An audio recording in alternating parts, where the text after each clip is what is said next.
Bismillahirrahmanirrahim. Assalamualaikum warahmatullahi wabarakatuh. Gimana kabarnya anak-anak? Sehat? Jangan lupa selalu cuci tangan dan makan buah-buahan serta sayur-sayuran supaya tubuh kita sehat selalu dan selalu terhindar dari penyakit. Sebelum mulai pelajaran, mari kita buka dengan bacaan basmalah bersama-sama. Bismillahirrahmanirrahim.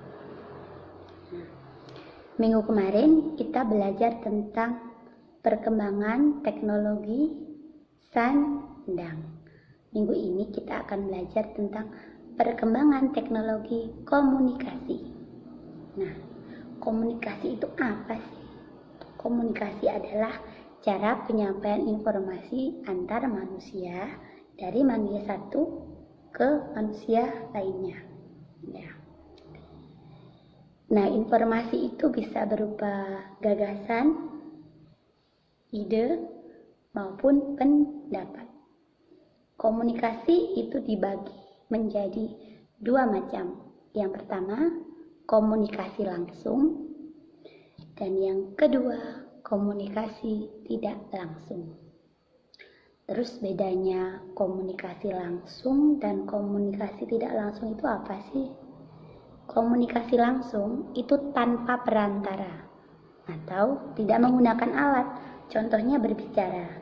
Ketika kalian di rumah berbicara dengan ayah, berbicara dengan ibu, berbicara dengan kakak, berbicara dengan adik secara langsung, itu namanya komunikasi langsung. Yang kedua, komunikasi tidak langsung. Komunikasi tidak langsung itu adalah komunikasi yang menggunakan alat atau perantara. Nah, alat itu juga macam-macam ya. Dibagi menjadi dua. Yang pertama, alat tradisional, dan yang kedua, alat modern. Alat tradisional itu apa sih? Ya mungkin kalau sekarang itu sudah jarang ya digunakan. Tapi kalian harus tahu ya. Jadi ada sinyal asap suku Indian. Jadi dulu kalau suku Indian itu berkomunikasinya itu nanti lewat asap ya, sinyal asap.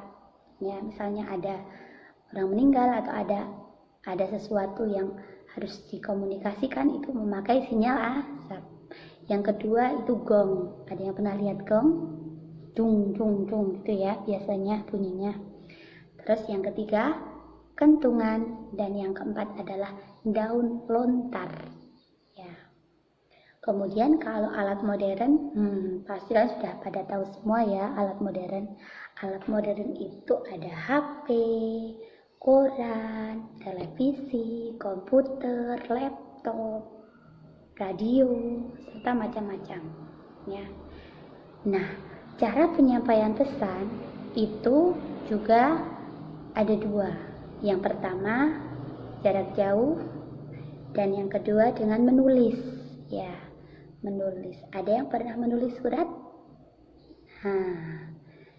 Nah, kalau misalnya menulis surat ya, itu biasanya kita masukkan di apa? Kalau sudah kita tulis terus mau kita kirimkan misalnya ke saudara kita yang ada di Jogja atau di Semarang, setelah itu surat itu kita masukkan apa? Ya, masukkan amplop.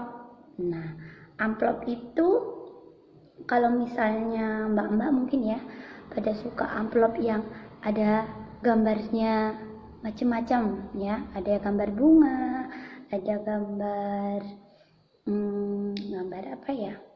Gambar ya, mungkin bentuk-bentuk itu ya. Nah, itu biasanya di amplop itu ada motif-motif dekoratif ya. Kemudian kalau misalnya kalian mengirimkan surat, itu nanti surat masuk ke dalam amplop. Setelah masuk ke dalam amplop dikirimkan lewat pos. Setelah itu pos menyampaikan ke pihak penerima, dan sampainya paling cepat berapa? Ya, 3 hari kalau pos biasanya. Tapi mungkin kalau ekspedisi lain mungkin lebih cepat ya, tapi biasanya itu tidak langsung sampai.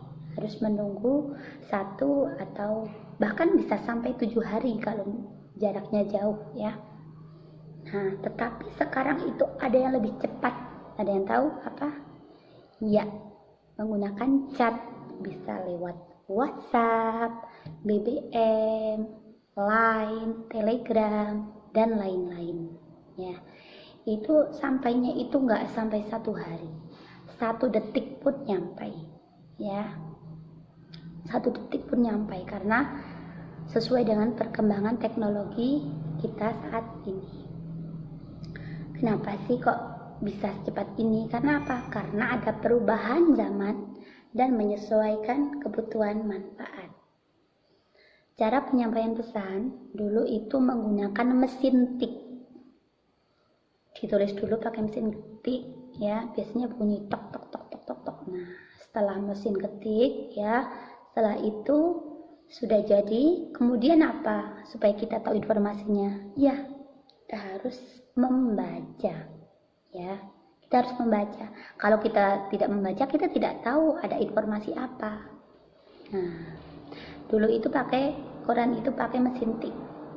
Setelah itu, sesuai dengan perkembangan zaman, ditemukanlah yang namanya radio. Jadi koran dikembangkan menjadi radio. Nah, setelah radio itu dikembangkan menjadi telegraf dan menjadi telepon, ya, dan ada telepon yang ditemukan oleh Bapak Alexander Graham Bell pada tahun 1800. Dulu itu telepon itu paling bisanya itu maksimal paling jauh itu 13 km atau setara dengan 8 mil. Tetapi setelah ditemukan satelit telepon itu bisa antar negara. Misalnya telepon orang Malaysia di Indonesia itu bisa, ya. Kemudian dikembangkan lagi menjadi jaringan telepon yang seperti yang kita gunakan saat ini, menjadi handphone atau ponsel, ya. Coba kalau ponsel itu biasanya bentuknya apa ya? Apakah persegi atau persegi panjang ya? Ya. Nah, itu nanti kalian bisa menghitung, bisa nggak dihitung kelilingnya? Bisa ya. Nah, besok kita akan belajar tentang keliling, ya. Terus sebelum telepon itu juga ada yang namanya televisi. Siapa yang suka nonton TV? Pasti banyak yang suka nonton TV. Televisi itu, tapi kita bisa tahu informasinya dengan cara apa? Ya, dengan cara melihat dan dengan cara mendengar. Kalau kita tidak melihat dan tidak mendengar, kita tidak bakal tahu ada informasi apa yang ada di televisi. Nah, dari penjelasan Ustazah berikut, jadi kita akan merangkum beberapa manfaat teknologi komunikasi. Yang pertama, yang kedua, yang ketiga, dan yang keempat. Ya, sekian dari Ustazah ya. Untuk tugas kali ini, Ustazah akan memberikan suatu gambar, ya, gambar berupa amplop yang ada hiasannya. Terus nanti kalian jawab pertanyaan yang akan Ustazah berikan di WhatsApp grup, ya. Terima kasih, sehat selalu ya. Wassalamualaikum warahmatullahi wabarakatuh.